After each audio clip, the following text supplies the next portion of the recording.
C'est bon? Parfait. Bonjour à tous.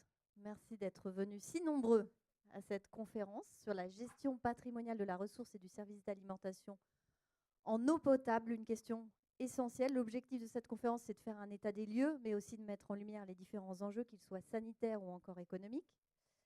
Avec moi autour de cette table, vous allez voir une partie de vos intervenants parce que nous sommes si nombreux que les autres attendent au premier rang et que nous les verrons un peu plus tard. Il y a donc Yves Legat, chercheur à l'IRSTEA, bonjour. Jacques Lépine, hydrogéologue au SDE 17. Gérard Pénidon et Julie Bonafos, d'Eau 47 Syndicat des eaux du Lot-et-Garonne. Et nous aurons le plaisir d'accueillir des représentants du département de la Gironde et du SMECREG, syndicat mixte d'études et de la gestion de la ressource en eau, qui nous rejoindront plus tard. On va commencer avec vous, Yves Legat. Vous êtes donc chercheur en statistiques appliquées. Et vous m'avez donné un chiffre qui m'a interpellée. C'est la longueur du réseau de tuyaux enterrés où circule l'eau potable, un peu moins d'1 million de kilomètres. Vous m'avez dit 900 000 hein, pour être précis, mais les journalistes, ça exige toujours un petit peu plus. C'est dire si l'enjeu est important. Je vous laisse donc nous poser le cadre de cette gestion patrimoniale. Oui, merci. Donc, on va parler dans cette session en fait de gestion patrimoniale, mais de deux patrimoines. Un patrimoine naturel, qui est celui constitué par les ressources en eau, et un patrimoine construit, qui est celui des réseaux de transport, distribution, mais aussi production d'eau potable, stockage, etc. Donc, au fil des interventions, il faudra bien garder en tête que l'on parle toujours de deux patrimoines et que les deux, le naturel et le construit, sont complémentaires et méritent donc toute l'attention et les efforts d'une gestion patrimoniale. Mon intervention va être plutôt côté réseau, donc patrimoine construit, et je vais vous présenter un point de vue qui est celui d'un chercheur engagé dans la recherche finalisée, donc dans la mise au point d'outils pour aider à la gestion du patrimoine. Les réseaux d'eau potable en France, donc comme on vient de le rappeler, c'est en gros, alors les chiffres sont vraiment à la louche parce qu'on est encore en train de faire des estimations et des études sur ce sujet-là. Mais en gros, on a le même linéaire de tuyaux que ce que l'on a de linéaire de voirie en France. Donc un peu moins du million de kilomètres. Et dans les réseaux d'eau potable, donc il y a des équipements type usine, château d'eau, forage, etc. Mais en valeur, les canalisations, les tuyaux, donc ce qui ne se voit pas, ça représente 85% de la valeur. Et la valeur à neuf, on la connaît très mal. Donc là, je donne une estimation qui est encore plus à la louche que le linéaire, entre 250 et 400 milliards d'euros, à mettre un peu en rapport avec le PIB de la France, qui est de l'ordre de 2200 milliards d'euros. Un patrimoine que l'on renouvelle tous les ans avec un taux qui est relativement faible, 1,5% du linéaire en moyenne. Alors selon les estimations, il y en a qui disent c'est plutôt 0,4, d'autres qui disent c'est plutôt 0,6, voire 0,7. On va dire à peu près 1,5%, ce qui représente un effort budgétaire annuel entre 1,3 et 2 milliards d'euros par an. À cela, il faut ajouter que le patrimoine réseau est composé aussi de 25 millions de branchements particuliers, donc les tuyaux fins qui relient chaque habitation à la canalisation principale de la rue, avec une valeur à neuf entre 20 et 40 milliards d'euros. Et en regard, on peut donner à peu près la valeur à neuf des usines de production d'eau potable, environ 30 milliards d'euros. Donc vous voyez que sur le plan économique, on a là des enjeux qui sont tout à fait considérables. Évidemment, tenir en bon état ce patrimoine, ça conditionne le bien-être des populations et le dynamisme économique. Il suffit de comparer des pays où l'accès à l'eau est difficile et des pays comme le nôtre où il est, on va dire, naturel, pour voir toute la différence. Et il y a évidemment de forts enjeux à la fois sanitaires, économiques, sociaux et environnementaux. Environnementaux essentiellement du point de vue de la préservation du patrimoine naturel de la ressource. Et donc, on a besoin absolument d'avoir des règles adaptées de gestion technico-économique pour pallier la vétusté et l'obsolescence des infrastructures, puisque le contexte évolue et les infrastructures doivent elles aussi évoluer, et on doit aussi les renouveler parce qu'elles vieillissent, elles s'usent. Donc on va mettre en place un certain nombre d'actions pour maintenir à long terme, ça pourrait être presque la définition de la gestion du patrimoine, cette notion de long terme, maintenir à long terme la capacité de l'infrastructure à fournir un service performant, et ce, à coût et impact raisonnable. Souvent, on parle dans un contexte international, on parle en anglais de gestion d'actifs, asset management, et ce qui crée une confusion parce que asset management, c'est aussi la gestion de portefeuille. Donc voilà, on est un peu tiraillé entre la gestion technico-économique et une gestion plus financière. Mais il faut voir que les deux aspects restent importants. Le processus de décision en matière de gestion du patrimoine est très compliqué. Il va enchaîner 3 temporalités, du court, moyen et du long terme. Il va engager une grande diversité d'acteurs, des élus, des autorités organisatrices, qui sont les collectivités, les communes souvent, des services des eaux qui assurent la gestion au quotidien du réseau et des services associés, et évidemment, de façon de plus en plus importante, les usagers, et d'autant plus importants, qui sont souvent organisés en association et qui vont peser, ou vouloir peser le plus possible sur les choix en matière de décisions tactiques sur les investissements annuels qui vont être faits, ou de décisions stratégiques sur les objectifs de performance du service. Et ces objectifs de performance sont eux-mêmes très divers.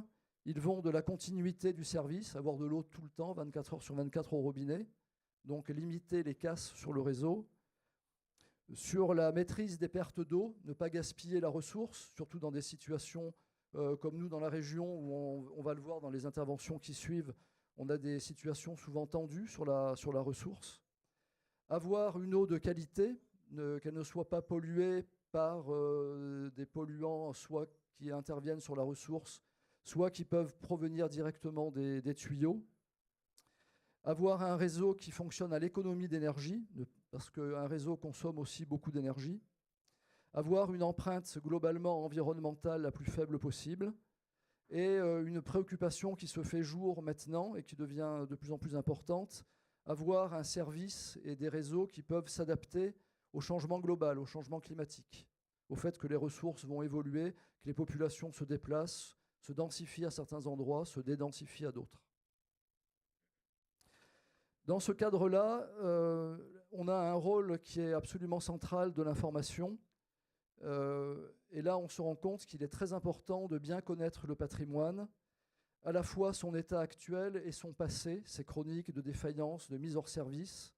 Et là, on va avoir besoin de la recherche finalisée, justement, pour mettre au point des algorithmes, des modélisations du vieillissement, des défaillances, etc., pour produire des indicateurs de la décision et des simulations stratégiques qui vont aider, justement, dans le processus de gouvernance, à objectiver la prise de décision et souvent à la dédramatiser. Et à titre d'exemple, le IRSTEA, donc l'institut où je travaille, diffuse à titre gratuit des logiciels, dont un qui s'appelle le logiciel CAS, que l'on met à disposition des bureaux d'études, des collectivités, pour aider justement à cette prise de décision stratégique. Et je vais conclure sur 2 projets de recherche que l'on a en cours, dont le financement est assuré par des personnes qui sont associées d'ailleurs aux présentations qu'il y a ici. Un projet qui s'appelle Renouvellement optimisé des conduites, qui est basé sur de l'expérimentation sur pilote hydraulique, où on va expérimenter à la fois sur la pollution possible de l'eau par les tuyaux en PVC, avec la diffusion de monomères de chlorure de vinyle.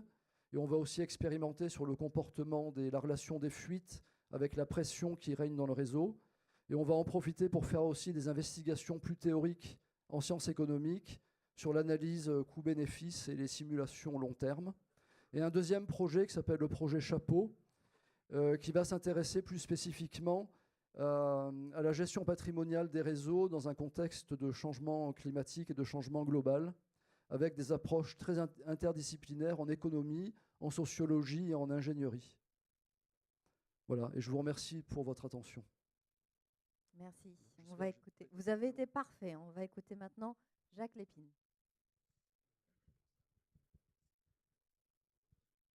Non, c'est bon. Bon, bonjour. Donc, oui, j'y vais. Donc, je vais vous parler de la gestion patrimoniale de la ressource en eau dans le département de la Charente-Maritime. Alors, nous, le syndicat des eaux de la Charente-Maritime, on fédère 463 communes sur les 469 du département. Et donc, nous avons 3 compétences, l'eau potable, l'assainissement collectif et l'assainissement individuel. Et donc, nous devons desservir une population qui varie de 500 000 à 1,5 million d'habitants en fonction de la période, et notamment en été. La production d'eau potable, on produit 40 millions de mètres cubes sur les 53 millions du département, avec donc 28 millions de mètres cubes en eau souterraine et 12 millions de mètres cubes en eau de surface. Donc, les ressources qui sont utilisées, on utilise le fleuve Charente. Donc, l'intérêt, on a fait une usine à côté de Rochefort. Vous voyez sur la petite photo avec une retenue, la retenue Saint-Hippolyte d'1,5 million de mètres cubes utiles. L'intérêt, c'est d'avoir un gros pôle de production proche de la côte et proche des points de consommation. Et on ne pourrait pas avoir ça en eau souterraine puisqu'il y a le biseau salé. Ensuite, les nappes libres, c'est des nappes qui ont permis d'asseoir tous les réseaux d'eau potable pendant les 30 Glorieuses. Donc, ces nappes ont fait leur travail, sauf qu'elles sont maintenant touchées par les pollutions diffuses d'origine agricole. Et les ressources qui sont privilégiées maintenant, ce sont les nappes captives qui vont entre moins 20, moins 30 et 500 mètres de profondeur. Donc, pour vous dire que sur le petit camembert, on voit que les nappes semi-captives à captives représentent pratiquement la moitié de la production d'eau potable. Les nappes libres, ne simplement 10%, et les nappes captives, 40%. Et elles nous servent surtout à amener de l'eau non nitratée et à faire des dilutions. Donc, alors, nous, la gestion patrimoniale, comment s'est-elle faite? En fait, on a été obligé de la créer en fonction des enjeux rencontrés. Et donc, nous sommes dans un département où il y a beaucoup d'agriculture, et notamment une agriculture céréalière. Et donc, il a fallu faire face aux enjeux de quantité. À partir des années 80-90, il y a un énorme développement des forages agricoles. Et donc, on s'est retrouvé avec des captages qui n'avaient plus d'eau en été. Donc, il a fallu repenser tous les réseaux. Là, on vous montre un petit peu les petits points rouges. Ce sont les forages d'irrigation qui suivent souvent les cours d'eau. Et donc, en fait, tout ça, ça fait un abaissement généralisé de la nappe. Et donc, ça a asséché les captages qui étaient en première nappe. Et donc, les zones humides aussi. Et au bout du compte, tout le monde se retrouve. Alors, il y a des problèmes d'eau ensuite par rapport au débit des cours d'eau, à l'alimentation en eau douce dans les pertuis et l'ostréiculture. Et en fait, tout le monde se retrouve chez le préfet en été, puisque personne n'est content. Donc, ça, c'est l'enjeu quantité. L'enjeu qualité aussi, on a retrouvé les mêmes choses. Dans les années 80, les gens ont arrêté de faire du pâturage et ont fait de la grande culture. Ils ont retourné les prairies, ils ont fait de l'irrigation. Et donc, on s'est retrouvé avec beaucoup d'intrants et des fuites de nitrate dans les nappes. Donc ça a été le grand enjeu en 89. Il a fallu repenser complètement le réseau d'eau potable. Dans les années 2000, on pensait que c'était pratiquement terminé, mais on s'est rendu compte, on a commencé à chercher des pesticides dans l'eau et on en a trouvé. Et maintenant, les années 2017-2018, on commence à trouver des métabolites aussi qu'on ne cherchait pas avant, puisqu'ils sont à très faible quantité. Quantité. Et maintenant, on sait les trouver. Voilà. Donc, le constat, c'est qu'en été, il nous manquait de l'eau. En hiver, on a des nitrates. Et au printemps, on a des pesticides. Donc, il a fallu... Alors, tout n'est pas arrivé en même temps, mais presque. Et donc, il a fallu vraiment repenser une stratégie patrimoniale pour l'adduction d'eau dans le département. Voilà. Donc, ça s'est fait progressivement. Mais la première étape, ça a été de se dire que d'une part, on va essayer de développer les nappes captives qui présentent une excellente qualité. Garder les grosses ressources qui donnent de l'eau, notamment le karst, qui permettent d'alimenter la façade atlantique avec des gros débits, voire mettre des unités de traitement sur ces ressources. Et puis ensuite, renforcer le pôle de production de l'usine de Saint-Hippolyte en la doublant, passant de la 30 000 à 60 000 m3 et en faisant la retenue. Donc voilà un petit peu la construction, comment elle s'est faite. Ça a été vraiment du curatif. Il a fallu agir dans l'urgence, toujours en délivrant une eau potable à la population. Et puis maintenant, on commence vraiment à développer des actions préventives bien en amont pour essayer de préserver notre capital. Voilà. Alors la quantité, comment on la gère, eh bien, on a développé un suivi piézométrique spécifique pour l'eau potable, et notamment un gros effort a été fait pour surveiller les nappes captives, puisqu'on les a mises en valeur. Donc il faut bien qu'on les surveille en termes de quantité. Et l'intérêt, si vous voulez aussi, c'est que tous les étés comme cet été, quand le préfet a des problèmes, ben, il nous appelle et il a pratiquement la situation dans le département. On surveille plus de 130 points d'eau potable ou de piézomètres, donc la situation est assez rapide. L'état des nappes est connu assez rapidement. Alors la qualité, ensuite, ça a été aussi un vrai problème, puisque en fait, on s'est rendu compte que le contrôle sanitaire fait par l'ARS porte quand même plus sur l'eau distribuée que sur l'eau brute, et on avait quelquefois des lacunes pour savoir comment évoluer la qualité de l'eau brute, nappe libre, nappe captive. Donc on a renforcé le contrôle en collaboration avec l'ARS, l'agence de l'eau, pour voir comment ça évolue, et c'est là où on a trouvé de nouveaux métabolites. Il a fallu donc adapter les réseaux, faire des nouveaux forages, faire du traitement. Voilà. Et donc ça, c'est toujours d'actualité. Les actions préventives, donc on se dit que bon, maintenant on a fait du curatif, il faut essayer de travailler sur le préventif. Alors d'une part, on est allé dans les nappes captives, mais on s'est rendu compte qu'il y avait aussi des gens. Alors déjà, on a mis les périmètres de protection en place. Il nous en reste 3 à terminer. Les nappes captives, ensuite, eh bien, on s'est rendu compte qu'il y avait beaucoup d'irrigants qui allaient aussi dans ces nappes captives avec des forages qui n'étaient pas toujours tubés et cimentés. Donc on a commencé à faire un travail sur un inventaire des forages et travailler à les mettre, à restaurer une isolation entre les nappes sur ces ouvrages. Voilà, je vous l'ai dit. Et puis ensuite, donc éventuellement, quelquefois aussi, ces forages-là, on essaiera de sortir des forages dans les nappes captives stratégiques, éventuellement aider pour des retenues de substitution. Et donc, pour les nappes libres, on essaie de travailler avec le monde agricole pour essayer d'avoir des actions volontaires et limiter les fuites de nitrates et de pesticides dans les nappes. Et là, on a 5 programmes, 5 captages Grenelle intégrés dans le programme ressources. Donc, 4 en eau souterraine et 1 sur le fleuve Charente. Voilà. Alors, qu'est-ce qu'on fait là-dessus? On essaie de donner aux agriculteurs des conseils sur la fertilisation, sur la rotation des cultures, essayer de développer de l'agriculture biologique, et puis essayer de réduire les intrants et les pesticides.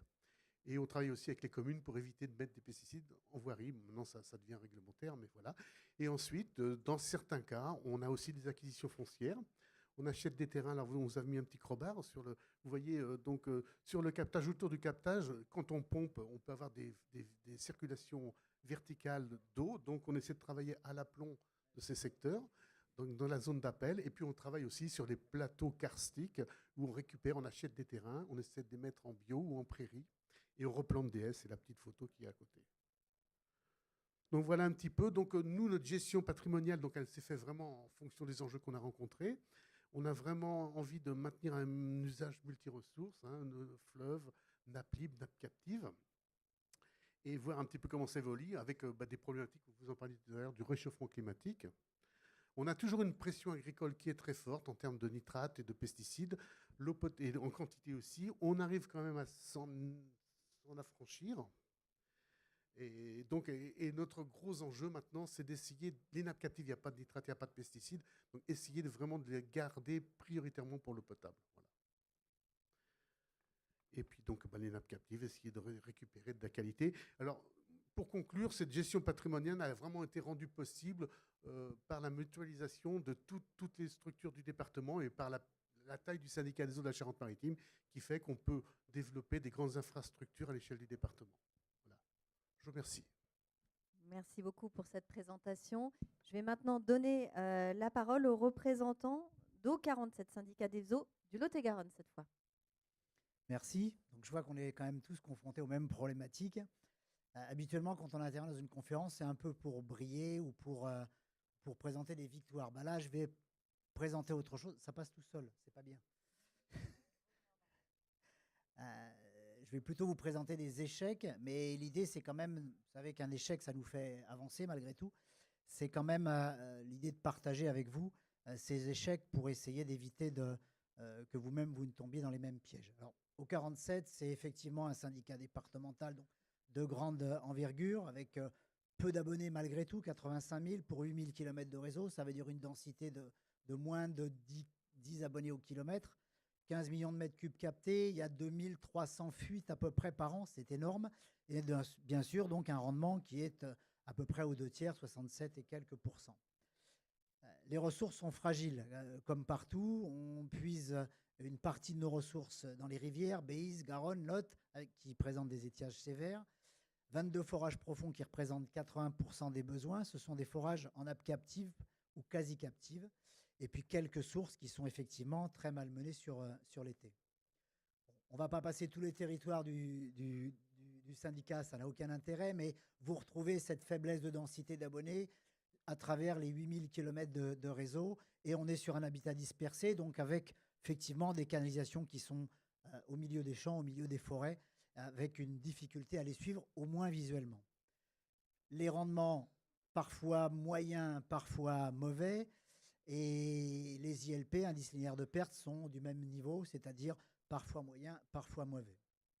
Alors bien évidemment, conscient de cette difficulté, on a commencé à travailler sur cette problématique dans les années 2000, au début des années 2000, en réalisant en interne une enquête patrimoine. C'était un peu sous la pulsion, soit de l'agence de l'eau, soit des canalisateurs qui, bien évidemment, allaient nous convaincre de remplacer les canalisations, ce qui n'est pas forcément inutile.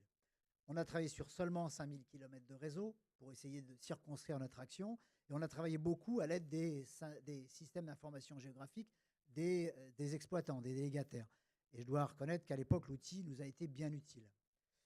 On a travaillé sur la définition de critères d'analyse, âge du tronçon, nature des matériaux, nature des sols, position du tronçon dans l'organigramme du réseau et nombre de fuites répertoriées. Aujourd'hui, ça nous paraît banal, mais au début des années 2000, on était tous en train de se demander comment on allait analyser notre patrimoine.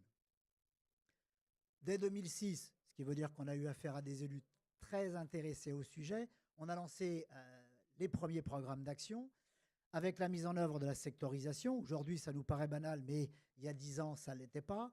On a aujourd'hui plus de 600 organes de sectorisation télégérés, avec à peu près 480 poches de sectorisation, une moyenne de 17 km par poche. 17, c'est bien, mais ça peut être encore beaucoup quand on est dans la nature en train de chercher le trou. Programme de travaux défini d'abord sur des priorités sur 20 ans. Ça peut nous paraître loin, mais 20 ans, c'est déjà beaucoup. Un premier programme sur 4 ans, avec des investissements financés par emprunt, impactés directement sur la redevance, de façon à ce qu'on ne soit pas en train de s'appauvrir pour travailler sur ce sujet aux dépens des nécessités d'extension de réseau ou autres besoins de réalisation d'unités de production. Et on a travaillé aussi sur la régulation de pression, parce qu'on a tous compris qu'en diminuant la pression, on diminuait les débits de fuite et surtout on réduisait les risques de casse. Premier programme de travaux de 2007 à 2010, marché à bon de commande sur 4 ans, 6 millions d'euros par an, donc ça fait un marché de 24 millions d'euros. On renouvelle d'abord les canalisations de Satur, on s'intéresse aux grosses sections et on ne travaille pas sur les branchements. On néglige les branchements par méconnaissance du sujet peut-être à l'époque. On choisit nos tronçons sur la base des priorités définies au premier programme, on en a parlé. On tient bien compte de l'avis des exploitants, des délégataires. On tient compte des programmes de réfection de voirie parce que ça nous permet d'économiser sur les programmes de travaux. Et on s'intéresse surtout aux canalisations qui cassent parce que c'est celles qui nous laissent penser qu'on perd de l'eau. Résultat du premier programme, sur les territoires les plus petits, les plus cohérents, c'est-à-dire une canalisation principale et des réseaux de distribution annexes, on arrive à atteindre entre 75 et 80% de rendement. À l'époque, on ne raisonnait que sur les rendements. Aujourd'hui, on travaille sur les ILP. La courbe que vous avez, c'est le territoire de la Brame, où on avait réussi à passer de 71% à presque 80% de rendement en 4 ans. C'était incitatif, on y croyait, on était vraiment sûr de notre coup. Par contre, on s'est rendu compte que de suivre les programmes de voirie, ça nous dispersait dans nos programmes et on a parfois changé les canalisations qui peut-être ne perdaient pas d'eau. Et puis on s'est peut-être un peu trop intéressé à l'avis des délégataires, c'est-à-dire qu'un exploitant, quand une canalisation casse, si le syndicat peut lui remplacer la canalisation, il n'a plus besoin d'intervenir. J'aurais tendance à dire que tout le monde est gagnant, puisque nous, on a changé la canal, le délégataire, il peut s'occuper d'autre chose. Mais ce n'était pas très satisfaisant. Alors, il faut rappeler qu'entre-temps, on a eu une petite crise économique en France et les banques ne prêtaient plus aux collectivités. Donc, ça nous a amené à créer un temps d'arrêt et prendre le recul pour réfléchir à ce qu'on allait faire. 2015-2018, un marché sur 4 ans, de 4 millions par an, 16 millions au total. On travaille sur toute canalisation de distribution. On ne s'intéresse pas seulement aux ossatures. On travaille sur tout diamètre et on travaille sur les branchements. Et on travaille en autofinancement, comme ça on n'est plus ennuyé avec les banques. Tout se passe bien. Choix des tronçons, on travaille avec des maîtres d'œuvre qui nous amènent à travailler sur les débits de nuit par poche de sectorisation. On travaille sur les sectorisations de nuit avec des détections de fuite. Et là, on travaille plutôt sur les canalisations qui fuient. On ne s'intéresse plus à celles qui cassent. Vous verrez par la suite que c'était peut-être plus pertinent à ce moment-là. Pourtant, on constate qu'on a de grandes difficultés à récupérer les données de base. On a de grandes interrogations sur la fiabilité du comptage. Parce que ce n'est pas tout d'avoir plus de 400 organes de sectorisation, mais encore faut-il que ces organes soient fiables et renouvelés en cas de défaillance. Et on a constaté beaucoup d'anomalies d'exploitation des réseaux. Alors, au regard des fuites, on s'aperçoit qu'on a malgré tout peu de tronçons réellement fuyards. On a plutôt des fuites sur branchement. Alors, à ce stade-là, le bilan des actions, c'est d'abord de se demander s'il faut travailler sur les canalisations qui cassent ou qui fuient. Et on a tendance à penser qu'il vaut mieux travailler sur les secteurs qui fuient plus que sur ce qui casse. Chacun fait son travail, l'exploitant répare ce qui casse, et nous, on change les tronçons qui fuient. Il faut travailler sur la fiabilité de la donnée de base. Il faut travailler surtout sur les débits de nuit, et non pas seulement sur les débits qui interviennent par casse dans la nuit pour être réparés dans la journée. On va s'intéresser à la rentabilité de la recherche et la réparation des fuites, mais ça sera sur la conclusion finale de notre intervention. Et puis on s'est dit qu'il fallait qu'on mette la main à la pâte, qu'on ne laisse pas seulement les exploitants s'intéresser à cette question, mais qu'en interne, on suive les poches de sectorisation et qu'on aille s'intéresser à celles qui perdaient le plus d'eau.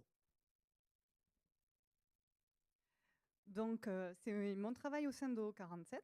Donc, les premières anomalies qu'on a pu recenser grâce à l'exploitation des données des compteurs sont au niveau des organes de mesure. Donc, on a pu voir qu'on avait des compteurs qui n'étaient pas adaptés, le diamètre n'était pas adapté à la canalisation. Donc, ça entraînait des sous-comptages au niveau des poches. Et on avait aussi quelques compteurs et des bimètres dont on n'avait pas de remontée de données. Donc, soit c'était dû à la télésurveillance qui ne fonctionne pas, soit c'est dû à un débitmètre qui ne fonctionne pas. Et donc, depuis quelques mois, des fois, nous n'avions pas de données au niveau de la poche de sectorisation. Ensuite, on a pu aussi remarquer qu'on avait des poches de sectorisation parfois inadaptées. Plus de 60 km de réseau. Donc, ça devenait compliqué de faire de la recherche de mesures sur ce type sur ces canalisations. Et enfin, on avait dans certains cas des réseaux qui n'étaient pas très connus au niveau des exploitants. Donc, sur les poches, il n'y avait aucun travail qui avait été fait. Et donc, des rendements pas forcément bons. Ensuite, on a pu aussi remarquer des anomalies sur l'exploitation du réseau. Donc, on s'est aperçu très vite que quand on avait une interruption de service ou une fuite qui était visible, qui avait été identifiée par un particulier, par exemple, on avait l'exploitant qui intervenait rapidement, mais pas d'action au niveau du débit de nuit. Donc, cette courbe représente le cas d'une interruption de service. Donc, on a eu une fuite de 6,8 m3. En 2 jours, elle a été localisée et réparée. Et donc, sur l'année, on a perdu 327 m3. Donc, c'est très dérisoire par rapport à ce qu'on perd, nous, sur la totalité des territoires de Haut-47. A contrario, on avait une fuite également, mais de 1 m3 cette fois-ci. Et là, elle a été réparée au bout de 6 mois, après qu'on ait dit au délégataire qu'il y avait un problème sur la poche. Donc, sur la totalité des 6 mois, on a perdu 4400 m3. Donc, on s'est aperçu en fait très rapidement que c'était sur ce type de fuite, de bruit de fond, en fait, qu'il fallait qu'on en intervienne nous, parce que dans le cas d'interruption de service ou de fuite visible, là, l'exploitant intervenait rapidement. Donc, on a mis en place un plan d'action qui se décompose en 2 grands axes. La première, c'est l'amélioration de la connaissance du réseau et des pertes. Donc, on essaie de connaître au mieux les réseaux, donc mise à jour assez régulière des SIG. Quand il y a des compteurs ou des débitmètres qui sont placés, on demande qu'ils soient mis sur le SIG. Également, tout ce qui est ouvrage de réseau. Ensuite, avec la cellule DSP qu'on a à O47, on essaie de connaître au mieux les volumes qui sont comptabilisés, qu'ils soient facturés ou non, pour qu'on ait un volume perdu sur les poches de sectorisation le plus juste possible. Voilà. Ensuite, le deuxième axe, c'est la recherche des fuites. Donc, nous, on s'est basé sur le référentiel de l'Agence de l'eau à Dour-Garonne. On a classé les poches de sectorisation par critères, qu'ils soient bons, acceptables, médiocres ou mauvais. Alors, dans le cadre du Lot-et-Garonne, on est plutôt en rural et dans certains lieux urbains, mais on a plutôt du rural pour nous. Donc, on a décidé que chaque poche de sectorisation ferait, dans le cadre de l'urbain, moins de 10 km, dans le cadre du rural, moins de 15 km. Donc pour ça, on a essayé de mettre en place des vannes supplémentaires et si nécessaire, des débitmètres également. Ensuite, on a classé les poches de sectorisation selon le référentiel que je vous ai présenté. Et nous avons travaillé sur les poches qui sont médiocres ou mauvaises. Sur ces poches, on a décidé de réaliser des sectos nocturnes. Et si une fuite était détectée, on demandait à l'exploitant d'intervenir. Si c'est un tronçon fuyard, au 47 le renouvelle. Donc, c'est un territoire, donc à O47, je voulais vous présenter les premiers résultats qu'on a pu avoir, donc le territoire du Mas d'Agenais. Donc, ça, c'est les résultats pour l'année, le premier semestre 2017. Donc, vous pouvez voir qu'on a découpé le territoire en 10 poches. Le premier travail a été de rajouter des débitmètres parce qu'on avait certaines poches qui avaient des linéaires très importants et des volumes perdus et des ILP également. Donc, les poches 1 et 2 avaient à L2 plus de 80 000 m3 perdus par an et des ILP très importants, donc on a décidé de travailler dessus. Juste, on n'a pas travaillé sur les poches 5 et 9 parce qu'en fait, les ILP sont très importants, mais le volume perdu est faible par rapport à tout ce qu'on perd sur la poche. Et donc ça, c'est les résultats aujourd'hui, au 1er mars 2018. Donc on peut voir que sur les poches 1 et 2, on n'a plus que 30 000 m3 par an de pertes, donc on continue à travailler dessus. Mais suite à la sectorisation nocturne, des fuites ont été réparées. On a également pu voir que l'exploitant a travaillé sur d'autres poches en réparant des fuites, ce qui a amélioré les volumes perdus et les ILP. Et dans le cadre de cet exemple, on peut voir que sur la poche 10, il faut qu'une investigation soit réalisée parce qu'on a le volume perdu et l'ILP qui a augmenté. Donc, voilà, il faut travailler là-dessus. Donc, pour conclure, en fait, le renouvellement des canalisations est nécessaire, mais insuffisant. On a pu voir que si le délégateur est obligé d'intervenir sur les interruptions de service ou les fuites visibles, parce que ça n'améliore pas le rendement, mais si on n'intervient pas rapidement, ça va le dégrader. Par contre, il faut vraiment qu'il y ait un travail sur les débits de nuit, parce qu'il y a peu d'action, et c'est ce qui va vraiment améliorer les rendements de réseaux d'eau potable. Voilà.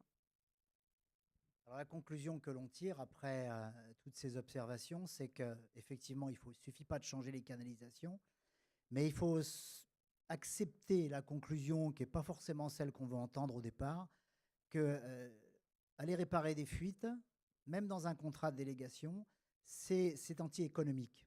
Alors j'en ai rajouté pour le moment, parce que tant qu'on a de l'eau en abondance, on se dit que la production de l'eau est tellement peu chère que même si on la perd, ça coûte moins cher que si on met des gens sur le terrain pour aller réparer les fuites. Alors je ne vais pas vous faire la démonstration là, parce qu'on pourrait y passer l'après-midi, mais simplement dire qu'il ne faut pas partir du principe qu'on va baisser le prix de l'eau, toujours et encore, et qu'avec un prix aussi bas, on aura les moyens de mettre des gens sur le terrain pour aller réparer les 2300 fuites qu'on a par an. Il faut accepter que ce n'est pas en réparant les fuites qu'on gagne de l'argent, on économise de la ressource, les ressources fragiles, et qu'il faut en accepter de payer le prix, c'est-à-dire qu'il faudra consacrer dans le prix, qu'on soit en régie ou en délégation, un certain volume financier pour qu'il y ait des équipes sur le terrain pour aller économiser la ressource. Et là, on ne va pas regarder ce que ça coûte. Merci beaucoup à vous quatre. Je vais vous laisser nous quitter de manière très provisoire, puisque vous allez nous rejoindre après pour une séance de questions. Et je vais demander à nos interlocuteurs suivants de monter: Catherine Gay, Anne-Claire Gonzalez et Bruno de Grissac.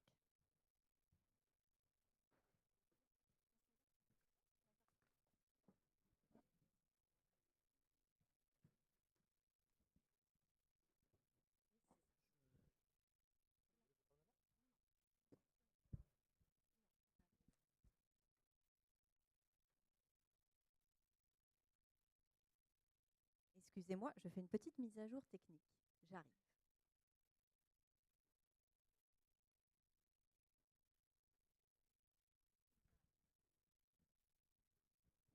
Je vous laisse la parole.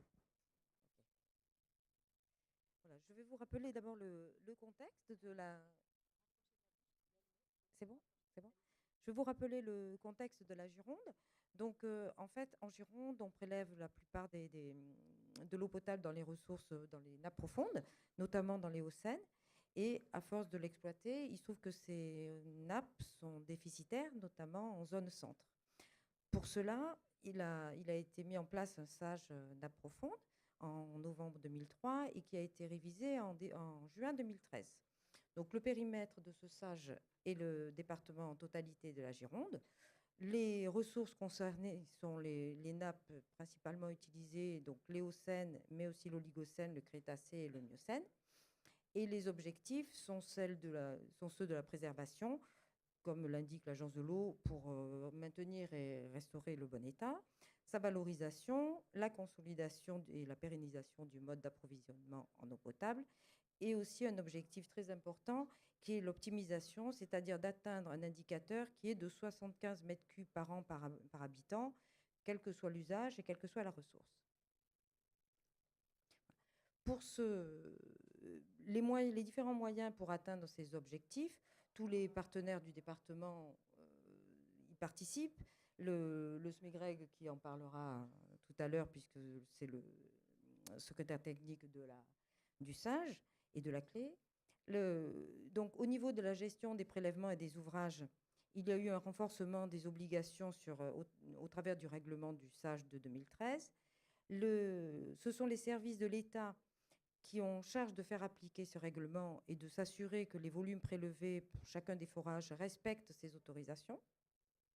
Il y a eu énormément de mise en place de substitution de ressources. Donc là, je pense que Bruno en parlera peut-être plus longuement tout à l'heure.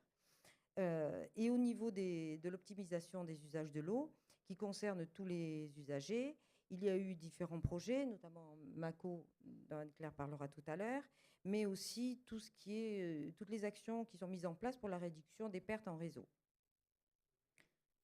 Pour ce faire, le département, en 2007, a créé une cellule, la CATEP, la cellule d'assistance technique à l'eau potable, donc, qui suit l'ensemble des collectivités. En Gironde, on a aujourd'hui 98 collectivités qui ont la maîtrise d'ouvrage en eau potable. Donc, c'est beaucoup pour un département. Ces collectivités ont réalisé, alors pas toutes encore, mais on arrive au bout, un diagnostic de leur système d'eau potable. En général, en suivant ces diagnostics, sont réalisés des travaux de sectorisation.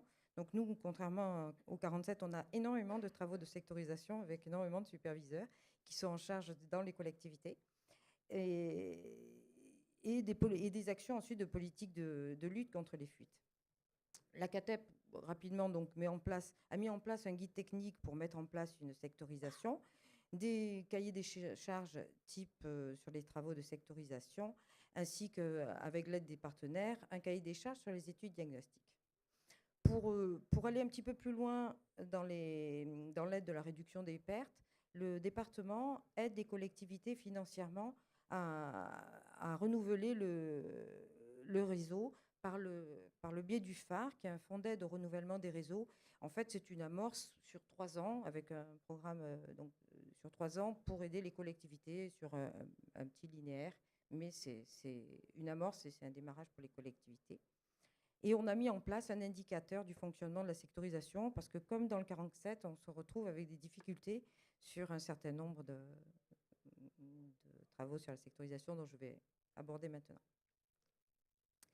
Ce qu'a fait le département au niveau de toutes ces collectivités, c'est qu'on a mis en place un certain nombre de fichiers, des fichiers types, de manière à ce que toutes les collectivités utilisent les mêmes fichiers. Ce sont des fichiers Excel qu'elles injectent dans un portail web que l'on a baptisé Donéo, qui permet de visualiser de manière simple, afin que les collectivités puissent s'approprier toutes ces données, puisqu'elles ne sont pas forcément toutes en régie, elles ont bien souvent des délégataires. Donc vous avez ici des exemples de schémas issus de ces données, donc avec des volumes moyens journaliers consommés. La courbe à gauche avec la courbe de l'indice linéaire de perte. En haut à droite, la courbe verte, c'est un exemple de débit nocturne. Alors nous, on a ramené cela à l'hebdo à la semaine, de manière à éviter les fluctuations et se faciliter l'analyse de ces volumes nocturnes. La courbe qui est en dessous, c'est exactement la même que celle du dessus, mais elle met en avant l'impact des interventions et on voit bien qu'en milieu d'année, suite à une intervention sur réseau, le débit nocturne chute et atteint la ligne bleue qui est le débit nocturne cible par secteur. Donc toutes les collectivités qui ont la sectorisation ont un accès gratuit à ce portail et peuvent visualiser l'ensemble de ces courbes. Sur les actions qui ont été mises en place, on peut constater en 6 ou 7 ans qu'on a pu économiser 1,5 million de mètres cubes d'eau, avec toutefois un nombre d'abonnés qui augmente constamment, puisque le département de la Gironde est un département qui est quand même attractif, et donc la population augmente et le nombre d'abonnés également. On rencontre quand même un certain nombre de difficultés par rapport à l'ensemble de ces travaux de sectorisation. Alors, avec les exploitants, on s'est rendu compte qu'il était parfois compliqué de maintenir le bon fonctionnement des appareils. Il est indispensable pour pouvoir connaître l'impact de ces réductions de pertes, c'est de aussi connaître les interventions qui ont été réalisées, que ce soit sur les réseaux ou sur les branchements. Et ça, il n'est pas toujours très facile d'obtenir l'ensemble de ces interventions. La mise à jour annuelle du nombre d'abonnés, ça c'est très très très compliqué d'avoir le nombre d'abonnés par secteur, et tous les ans. Les actions de recherche de fuite, ça par contre, c'est pas tout à fait une difficulté. Je pense que c'est une erreur dans mon slide. Et les solutions par rapport à ces difficultés, il est absolument indispensable d'intégrer l'ensemble de ces appareils de mesure dans les contrats de DSP. Ça fait un certain nombre d'appareils qui rentrent en compte et ce n'était pas toujours prévu dans les contrats de DSP à l'origine. Également d'intégrer, pour faciliter la mise à jour des abonnés, d'intégrer dans le SIG le secteur qui correspond à l'abonné et l'analyse des actions prioritaires à engager, parce que là aussi, c'est pas parce qu'un secteur casse très très souvent qu'il va falloir engager un certain nombre de recherches de fuite, mais peut-être plutôt du renouvellement, ou peut-être des branchements, ou peut-être voir par rapport à l'autre problématique des CVM qu'il va falloir modifier certaines choses. Par rapport aux collectivités, en Gironde, on a donc 98 aujourd'hui collectivités qui ont la maîtrise d'ouvrage. Une des principales, c'est le coût des travaux qui n'est pas toujours facile à supporter, bien que le département de la Gironde, associé à l'agence de l'eau, finance quand même à hauteur de 80% ces travaux. Une grosse difficulté, c'est le manque de personnel pour suivre et analyser les données, et également le fonctionnement pérenne de ces outils, parce que s'il n'y a pas de suivi, cet outil se dégrade. Sur les solutions, il y a une assistance assurée par la CATEP pour l'analyse et la synthèse de ces données, la mise à disposition de ces fichiers qui permettent d'alimenter le portail Donéo, et la création du guide, ça j'en ai déjà parlé, et la création d'un indicateur sur le fonctionnement de la sectorisation qui doit figurer dans les RPQS. Voilà, je pense que j'en ai fini et je vais laisser la parole à Anne.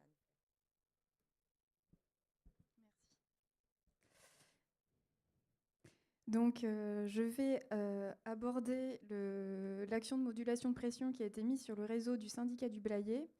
Juste quelques secondes pour repréciser un peu le contexte. Je vais essayer d'aller vite parce que je sais qu'il y a un délai à tenir. Cette action s'inscrit dans le cadre d'un projet européen qui a différentes modalités, c'est-à-dire qu'il y avait une action de distribution de kits hydroéconomes, l'installation de récupérateurs d'eau de pluie et de matériel hydroéconome dans les bâtiments publics.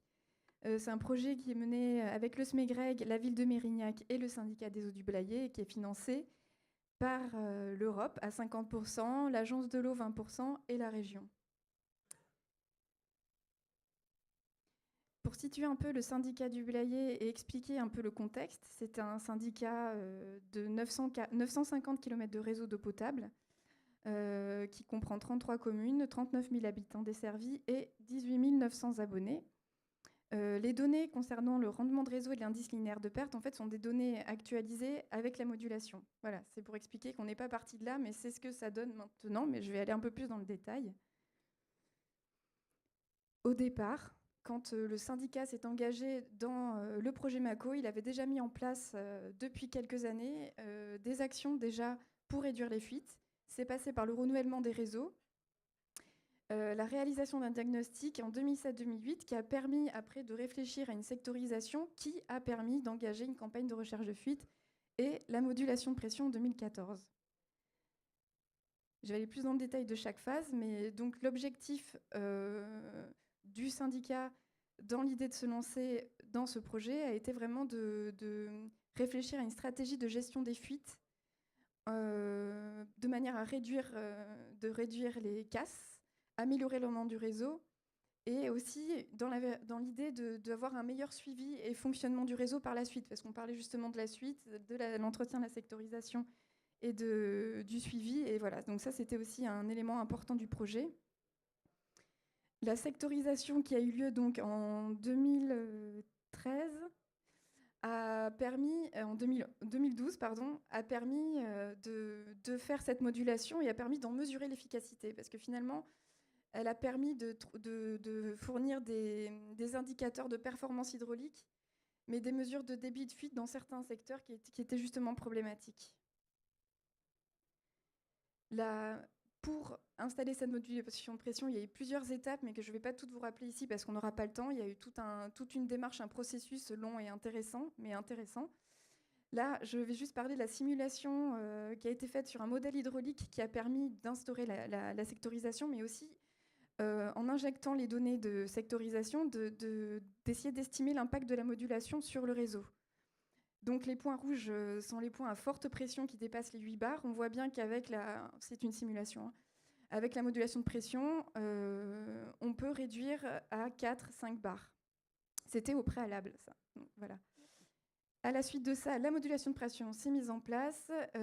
Ça a concerné un quart du réseau, 245 km. L'installation de 6 vannes de modulation de pression, alors avec de types un peu différents, puisque selon le réseau et les besoins, on peut avoir besoin de consignes variables ou fixes, mais aussi a été installée avec 2 étages de pression pour répondre aux demandes, aux grosses demandes, comme les gros consommateurs ou les demandes d'incendie. Ça a été mis en place avec 12 mesures de suivi de pression, avec des capteurs de pression, de manière à pouvoir mesurer justement l'efficacité de ce matériel. La pression a donc, comme je dis, été réduite mais modulée, c'est-à-dire qu'elle répond quand même aux demandes importantes. Le montant des travaux est de 70 250 €, sachant que ce montant ne prend pas en compte les regards, parce que dès l'étape de sectorisation, la modulation de pression avait été anticipée, ce qui fait que les travaux avaient été déjà organisés de cette manière. Les regards ont été dimensionnés de manière à pouvoir accueillir la modulation au préalable.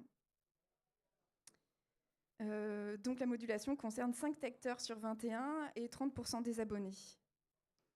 Ça, c'est un premier résultat donc, qui a été fait mesuré à partir des volumes nocturnes consommés. On a pris les volumes nocturnes qui ont été estimés comme assimilés aux pertes parce que finalement, on considère que la nuit, donc il n'y a pas de consommation des particulés, on considère que ce sont des pertes. Donc on voit bien que la modulation de pression a permis de diminuer la pression sur les secteurs équipés, les 5, de 30 à 50%. Et de diminuer donc les volumes nocturnes de 36% sur les 5 secteurs modulés, ce qui représente une diminution totale de près de 90 000 m3 par an. Ça, c'était l'exemple d'un des secteurs. Donc on voit que la modulation, effectivement, a réduit sensiblement la modulation de pression dans des secteurs qui étaient vraiment de très forte pression, comme 12,5 bars. On arrive à le réduire à 5,8. Les pertes sur le réseau s'en sont trouvées évidemment diminuées également, comme j'expliquais, de 89 900 m3, ce qui représente 18% des pertes du syndicat. Et lorsque l'on parle de l'impact sur la nappe, de 4%, parce que ça prend en compte évidemment tous les volumes consommés, ce qui peut représenter la consommation annuelle de 1000 foyers, soit 5% des abonnés du syndicat, sachant qu'on est toujours sur une partie, un quart du réseau du syndicat. L'ILP, puisque c'est une des unités de performance hydraulique, a permis de constater aussi, on a pu constater que l'ILP était passé de modéré à faible sur tout le secteur. Là, c'est un secteur en particulier, mais sur la courbe d'après, on voit que sur tous les secteurs, l'indice a fortement diminué, que le rendement du réseau s'en est trouvé aussi augmenté, il est passé à 3,5%, que le nombre de casses a également diminué, dû à la diminution de la pression, que par contre il a été constaté en amont de la modulation, et ça c'est un retour d'expérience important à noter, par l'effet coup de bélier, une augmentation du nombre de casses. Suite à ça, le syndicat a décidé d'installer des vannes quand même de modulation de pression en amont et en amont des secteurs équipés. Ces casses franches, de toute façon, vu que c'est sectorisé, sont détectées rapidement et l'intervention peut être d'autant plus rapide. Le retour d'expérience du projet, finalement, c'est de se dire que il a permis d'économiser donc 90 000 m3 par an, de diminuer l'impact du prélèvement de 4%, d'avoir aussi une meilleure vision du fonctionnement du réseau, donc pour le syndicat, ce qui est mieux aussi pour son suivi, parce que de nouveaux outils ont été mis en place, une télégestion reliée justement aux appareils de mesure qui permet d'avoir une gestion au quotidien des fuites et des débits. Le personnel a été formé, ça a été pris en compte dans le marché d'installation des modulateurs. Le personnel a été formé au préalable, il y a une étape prévue de 3 mois de formation. Donc, moins de prélèvements dans l'Éocène, principalement concernés pour l'alimentation en eau potable, des baisses des coûts d'exploitation et un retour sur investissement du matériel de 5 à 10 ans. L'action va finalement se déployer, au vu de ces résultats comme satisfaisants, va se déployer sur 100 km de réseau du Blayais. Donc ils vont repasser par cette étape de diagnostic, être sûr que c'est bien ce type de régulation de pression qu'il faut installer. Et l'expérience menée, le retour d'expérience va également être utilisé dans l'accompagnement qui est fait par la CATEP. De plus, d'ailleurs, dans cette idée-là, il a été construit un guide méthodologique qui reprend toutes les étapes dont j'ai parlé, mais j'ai parlé un peu vite parce qu'en fait, il y en a eu énormément d'étapes et beaucoup de choses, ça s'est étalé dans le temps, mais il y a eu des étapes très importantes à mener qui sont répertoriées dans ce guide qui sera diffusé, qui sera mis sur le site internet, il pourra diffuser aux syndicats qui sont intéressés. Et voilà les contacts, n'hésitez pas à prendre contact si vous souhaitez avoir plus de précision, soit avec le syndicat, soit avec les porteurs de projets. Merci beaucoup, Anne-Claire.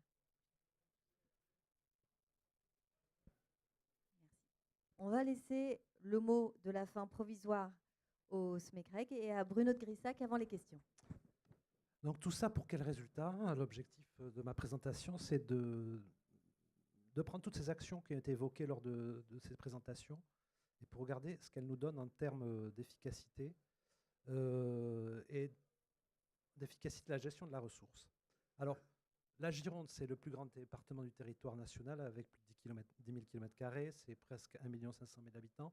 C'est une croissance démographique forte, 1,1% par an. C'est aussi un département avec quelques spécificités, une forte implication des acteurs de l'eau potable dans la gestion de la ressource et l'existence d'acteurs à l'interface des petits et grands cycles de l'eau. On va y retrouver notamment la commission locale de l'eau qui a élaboré le SAGE nappe profonde, qui est aujourd'hui notre ligne directrice pour la gestion des ressources qui nous approvisionnent en eau potable. Et puis, c'est notre établissement, le SMEGREG, qui regroupe un certain nombre de services d'eau potable, 70% de la production d'eau potable du territoire départemental, pour se préoccuper de la gestion de la ressource. Donc, 2 acteurs à l'interface du petit et du grand cycle de l'eau. Alors, on va regarder rapidement qui a besoin d'eau et d'où elle vient sur le territoire départemental. Si je ne tiens pas compte des 4,5 milliards de mètres cubes par an que prélève la centrale nucléaire du Blayais, bon an, mal an, il nous faut 320 millions de mètres cubes pour satisfaire tous les besoins. La moitié provient des eaux de surface et nappes phréatiques et va être destinée pour l'essentiel à l'agriculture, très marginalement, moins de 3% à l'eau potable. Si on regarde les nappes profondes qui nous intéressent, certaines de ces nappes les plus facilement accessibles ne nous posent pas de problème et la pression de prélèvement se répartit à part égale, essentiellement entre l'eau potable et l'agriculture. On a un certain nombre de nappes sur lesquelles les pressions sont assez importantes, qu'on qualifie de nappes à l'équilibre, c'est-à-dire qu'on a atteint ce qu'elles peuvent supporter. Il convient surtout de ne pas prélever plus que ce qu'on y prélève aujourd'hui, sans les mettre en péril. Et là, on voit que l'alimentation en eau potable est majoritaire dans ses usages. Et puis enfin, on a des nappes qualifiées de déficitaires. C'est un euphémisme, sont en fait des nappes surexploitées. Et là aussi, l'alimentation en eau potable est largement majoritaire.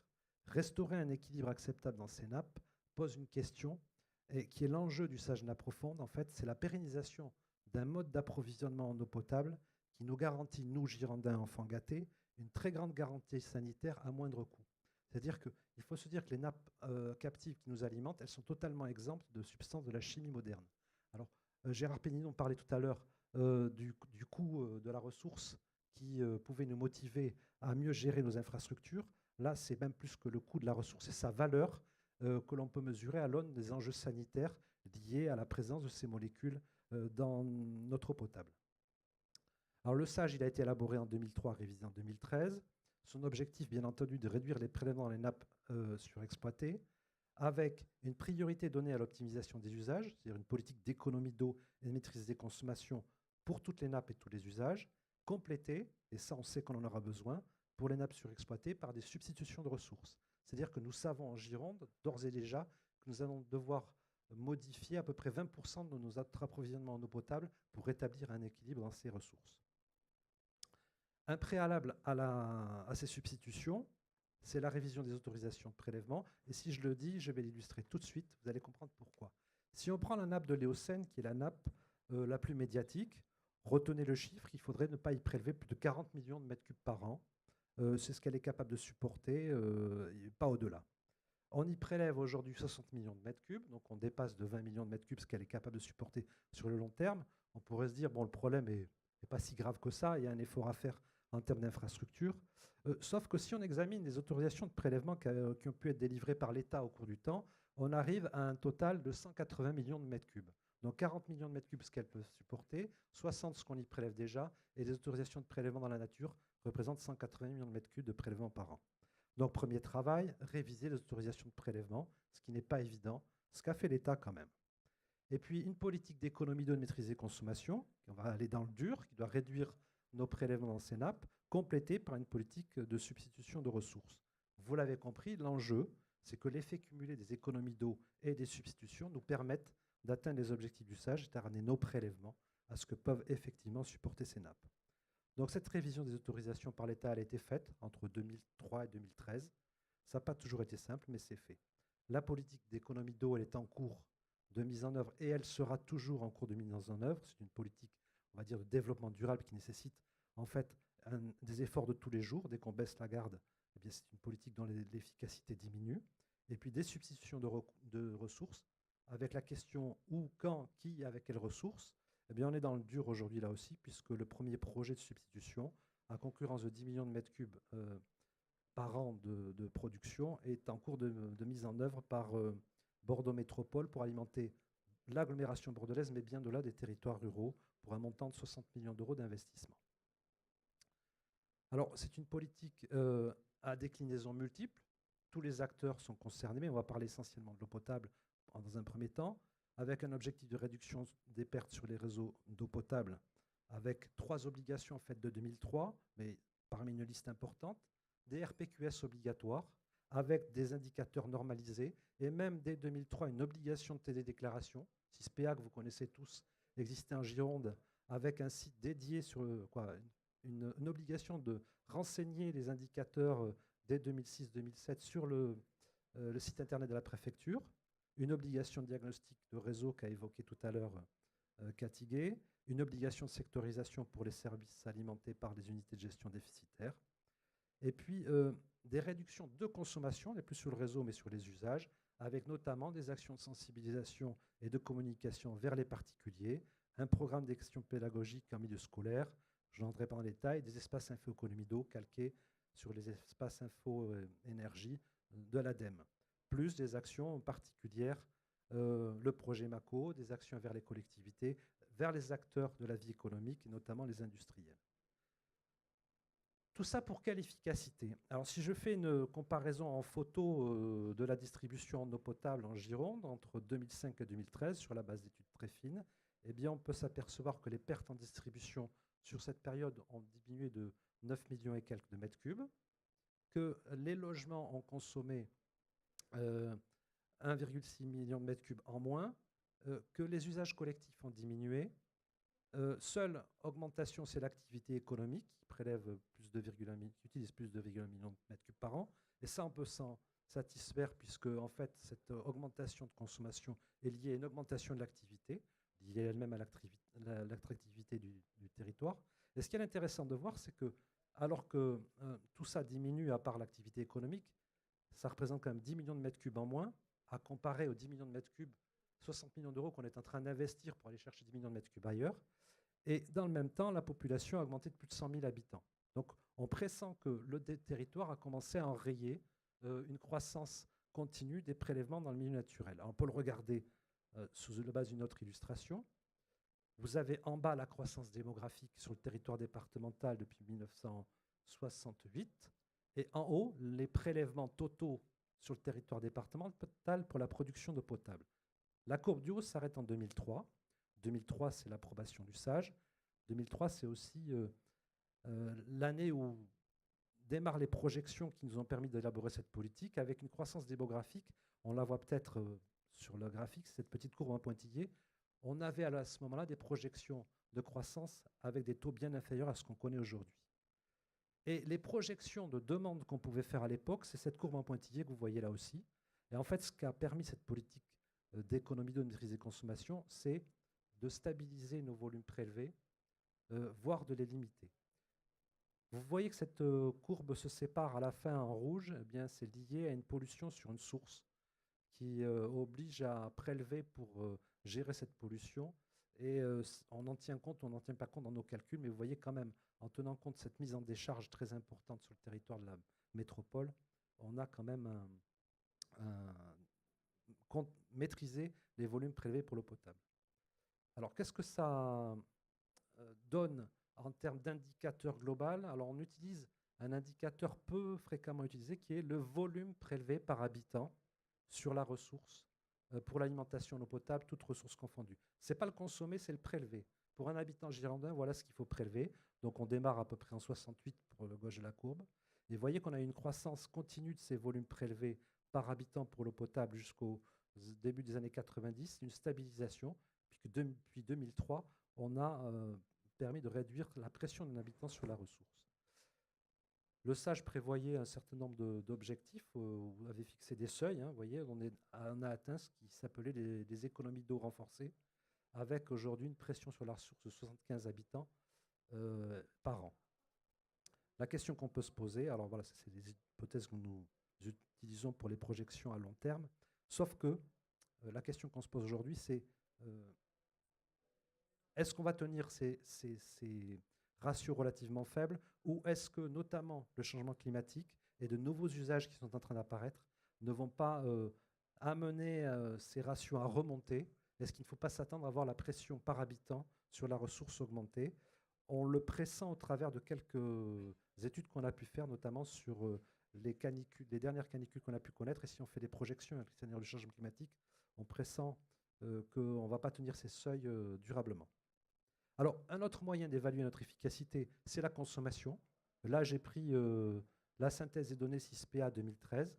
Et vous voyez que le ratio de consommation par habitant pour la Gironde, qui figure ici en bleu clair, dénote par justement la transparence par rapport au territoire qui l'entoure. On a des ratios de consommation qui ressemblent plutôt à ceux du nord de la France, où ils sont éminemment plus faibles.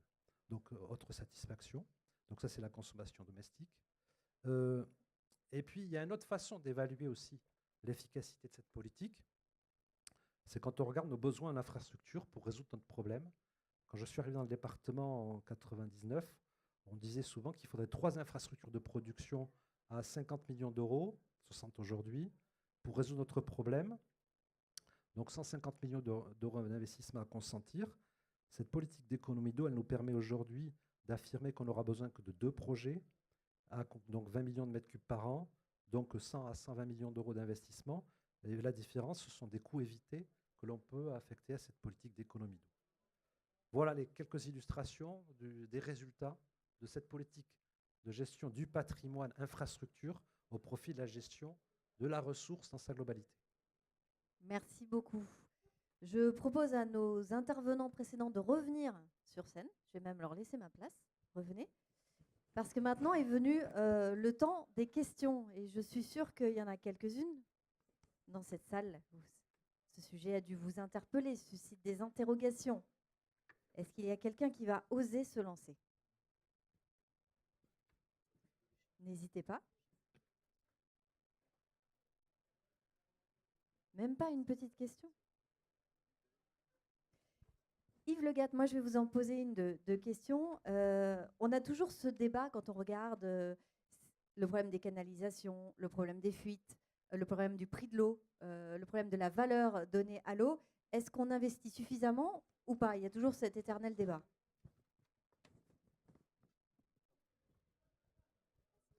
Oui. Alors en fait, c'est une question à laquelle il est très difficile de répondre. Si on prend un peu de recul sur comment évolue notre service d'eau potable, on pourrait dire que globalement, on est assez vertueux finalement. Il me semble que les exposés qui ont précédé montrent qu'on a quand même investi pour mieux maîtriser la ressource, enfin mieux maîtriser les pertes et mieux préserver la ressource. Du point de vue de la qualité du service, on a globalement une qualité de service qui ne se dégrade pas, voire même qui globalement tend à s'améliorer. Donc on pourrait se dire effectivement, être très alarmiste, dire attention, on n'investit pas assez, on laisse vieillir nos réseaux, mais je pense qu'avec un peu de recul,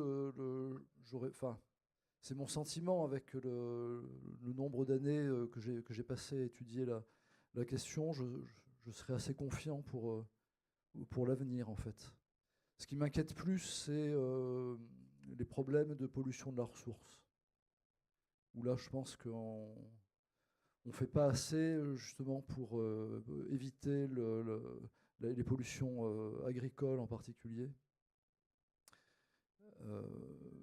Et là où je pense qu'on finira par avoir des problèmes. Mais en termes de gestion des services et d'entretien du patrimoine, je pense qu'on n'est pas si mal que ça. Gérard Pénidon, on va vous faire passer un micro. Je vous vois hocher de la tête. Vous partagez ce sentiment qu'on ne fait pas assez pour préserver notre ressource de la pollution? Moi, je partage effectivement cette problématique. Je pense que on focalise depuis quelques années sur ces rendements de réseau. Mais dès qu'on parle de pollution diffuse, dès qu'on s'intéresse aux métabolites de métolachlore, par exemple, dès qu'on s'intéresse à tout un tas de phénomènes qui ne dépendent pas de nous, au bout du compte, on n'a pas la main. Et puis, on est sur du diffus, c'est-à-dire qu'on est obligé de mettre autour de la table énormément d'acteurs et énormément de régions géographiques. On parle de bassins versants. Donc, c'est plus compliqué et on ne sait peut-être pas encore suffisamment bien travailler sur ces questions-là pour obtenir des résultats probants.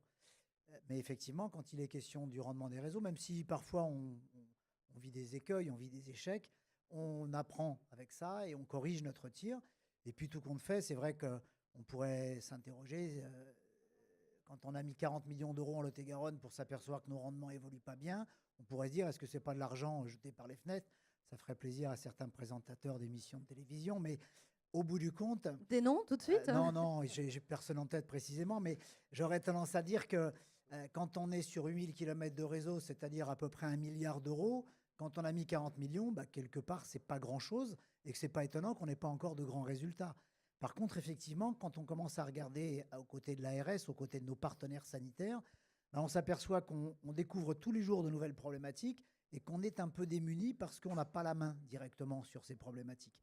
Donc, il ne faut pas qu'on baisse les bras d'un côté parce qu'on s'occupe de l'autre côté. Il faut qu'on joue sur tous les fronts et qu'on s'y mette vite parce que, effectivement, ça vient d'être dit, tout compte fait, les rendements de réseau ne se sont pas dégradés. On n'a peut-être pas gagné les points qu'on souhaitait, mais on ne s'est pas dégradé. Par contre, dans le domaine de la qualité, on continue à se dégrader. Quand on donne un chiffre, le chiffre de renouvellement des tuyaux, alors on a dit 0,2, j'ai entendu 0,5% ce matin par an, on a l'impression, de mon point de vue, que c'est quand même très très peu. Qui a envie de me répondre sur cette question? Oui, je peux en dire un mot. En fait, ce taux de renouvellement, il faut bien voir qu'on est sur des infrastructures à durée de vie extrêmement longue. On a commencé à équiper le territoire national en réseau d'eau potable, on va dire au milieu du 19e siècle, à la période haussmannienne. Et là, ça concernait essentiellement les gros centres-villes, Paris, enfin, les grandes villes de France, Paris, Bordeaux, Lyon, Marseille. On a encore en place actuellement des canalisations en fonte grise qui datent de cette époque et qui, pour certaines, ne posent aucun problème. Donc on pourrait dire que si on voulait, par exemple, limiter absolument la durée de vie en service des canalisations, on devrait les changer, par exemple, au bout de 80 ans. À mon avis, ces canalisations-là qui sont encore en place aujourd'hui, qui ont plus de 150 ans et qui ne posent pas de problème, si on les avait changées il y a 50 ans, on aurait, ou plus, on aurait gaspillé de l'argent. Donc c'est vraiment une question qui est très technique, qui demande des outils d'aide à la décision, de la modélisation. Et voilà, il faut travailler vraiment finement sur ces questions-là et ne pas se laisser embarquer par des raisonnements un peu simplistes, dire 0,5% de renouvellement, ça veut dire qu'on a des canalisations qui vont durer 200 ans. Non, en fait, ce raisonnement-là est faux, simplement. Gérard Pénidon, c'est votre sentiment aussi? Comme rien n'est jamais simple, je dirais sur le fond, oui. Quand on commence à rajouter les problématiques de dégradation des canalisations en PVC par les chlorations, les fortes pressions, les températures, on s'aperçoit qu'on a d'autres problématiques sur d'autres matériaux. Et quand on a aussi des problèmes de qualité d'eau liés à la nature des canalisations, on s'aperçoit qu'on va aussi être obligé de changer les canalisations, mais non pas pour les rendements de réseau, mais simplement pour éviter d'empoisonner les citoyens. Donc, effectivement, je pense qu'il n'y a pas de taux de renouvellement cible. Il y a la nécessité d'étudier son patrimoine pour changer les bonnes canalisations au bon moment. Maintenant, il ne faut peut-être pas forcément reporter à nos enfants et nos petits-enfants les problématiques d'investissement, parce que malgré tout, si on fait des calculs avec une moyenne de 100 € le mètre linéaire, qu'on ramène ça à 8000 km de réseau, on parle d'un presque 1 milliard d'euros. Si on dit, bon, les enfants le feront, peut-être qu'ils n'y arriveront pas et que dans les milieux ruraux les plus dispersés, il n'y aura plus d'eau dans les maisons. Bruno de Grissac, vous avez évoqué dans votre présentation la complexité de la prévision de la demande en eau potable. Est-ce que vous pouvez nous détailler un peu cette complexité? Pourquoi on a tant de mal à prévoir? Alors, il y a quelques années, il y a quelques décennies, ou même encore une décennie, on pouvait se permettre, pour prévoir la demande en eau potable à un moyen et long terme, de se contenter d'appliquer le ratio qu'on constatait par habitant à la croissance démographique. Et malheureusement, depuis plus d'une décennie, on a un découplage, la corrélation n'existe plus entre le nombre d'habitants et le volume nécessaire pour l'alimenter en eau potable. Alors ça, on l'a connu dans notre politique, par exemple sur l'énergie pendant longtemps. Si on voulait connaître la consommation électrique, il suffisait de faire une bonne projection démographique, on savait de combien d'électricité on aurait besoin. Aujourd'hui, ce n'est plus vrai, ne serait-ce que parce que certains usages sont apparus, comme la climatisation, par exemple. Donc, il y a des découplages. Les États-Unis ont très bien vécu ça. En eau potable, on a la même chose. Alors, on a la même chose avec un découplage plutôt à la baisse, c'est-à-dire que le ratio par habitant diminue. Bon, il y a une tendance générale nationale parce qu'il y a une modification de nos comportements, il y a une modification de l'électroménager, on le sait, il y a tout un tas de raisons. Mais on sait que cette baisse, elle ne va pas être infinie. De toute façon, il y a forcément quelque part une asymptote horizontale et forcément au-dessus de la valeur 0. Mais ce qu'on pressent aussi, c'est qu'il y a un certain nombre d'usages et d'enjeux qui vont générer des usages et qui vont faire remonter ces ratios. Alors, j'ai évoqué le changement climatique. On le sait très bien, nous, les études qu'on a menées sur l'agglomération bordelaise, avec les canicules, notamment 2003-2005, c'est qu'une augmentation d'1 degré de Tmax, de température maxi de la journée sur l'agglomération bordelaise, c'est plus de 3% de consommation, de volume à injecter dans le réseau. Vous faites 10 degrés, 30%. C'est vrai en semaine, c'est vrai le week-end. Si le ciel est dégagé, on a pu démontrer que si le ciel est couvert, ce ratio n'est plus que de 1,5%. Mais il y a des corrélations très fortes.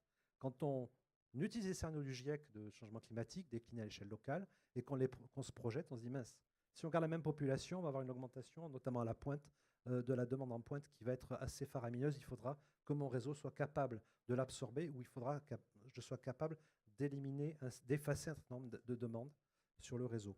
Et puis, il y a d'autres enjeux qui sont beaucoup plus collectifs, qui sont les îlots de chaleur urbains. Pour lutter contre la chaleur de nos villes, on aura d'autres solutions que d'y introduire plus de végétation qu'aujourd'hui.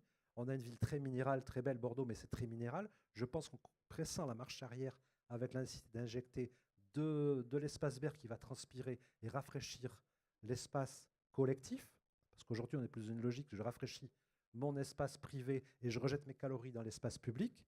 Regardez l'exemple de Séville, c'est très intéressant. Et donc il y aura des enjeux et il y aura certainement des besoins nouveaux qu'on satisfera très certainement par le réseau d'eau potable parce qu'on va créer un réseau d'eau industrielle ou un deuxième réseau comme à Paris pour faire de l'arrosage. Donc il y a un véritable enjeu et c'est une question qu'on pensait être peu nombreux à examiner. On sait désormais que d'autres pays européens se la posent puisqu'on travaille sur le sujet avec des Belges, des Allemands, des Gallois et j'en passe, qui sont exactement le même questionnement des variables qui expliquent la consommation et qui vont nous permettre de nous projeter sur les moyens et long terme.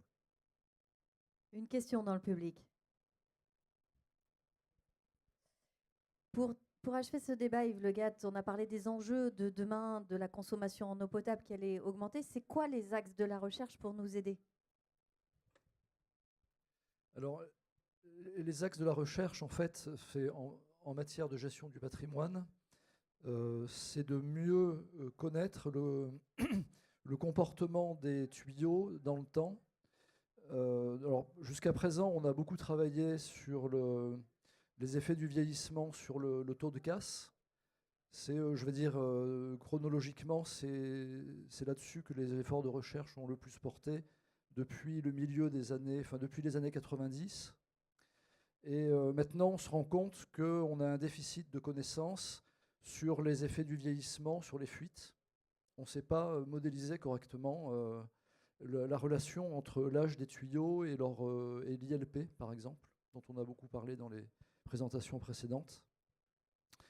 On a aussi un déficit de connaissances sur la façon dont les tuyaux qui vieillissent polluent l'eau qu'ils transportent. Alors on a le problème qu'on a évoqué des vieux tuyaux, les premiers tuyaux en PVC posés dans les années 60, entre 1970 et 1980, qui relarguent des monomères de chlorure de vinyle. Donc ça c'est une chose, mais bon, on sait que potentiellement on peut avoir des problèmes similaires pour d'autres matériaux. Et là, on est actuellement, en termes de connaissances scientifiques, on est démunis sur ce sujet-là.